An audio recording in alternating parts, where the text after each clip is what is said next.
ایک بوڑھی، غریب اور بے سہارا خاتون نے ریڈیو اسٹیشن فون کیا کہ وہ کئی دنوں سے بھوکی ہیں اور صرف سوکھی روٹی اور پانی پر گزارا کر رہی ہیں۔ انہوں نے کہا کہ اللہ کی راہ میں ان کی مدد کی جائے اور ان کے لیے کچھ کھانے پینے کو دیا جائے۔ ایک منکر خدا بھی انہیں سن رہا تھا۔ اس کو ایک شرارت سوچی۔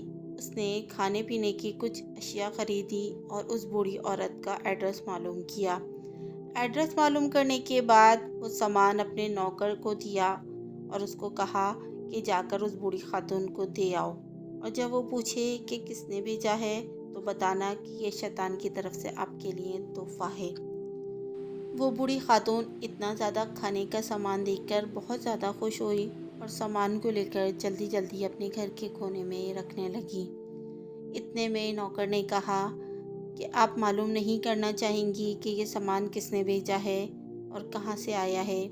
یہ سن کر وہ خاتون بولی کہ مجھے اس کی کوئی پرواہ نہیں کہ یہ سامان کس نے بھیجا ہے اور کہاں سے آیا ہے، مگر مجھے اتنا معلوم ہے کہ جب میرے رب کا حکم آتا ہے تو شیطان بھی اس کے حکم کی تعمیل کرتا ہے۔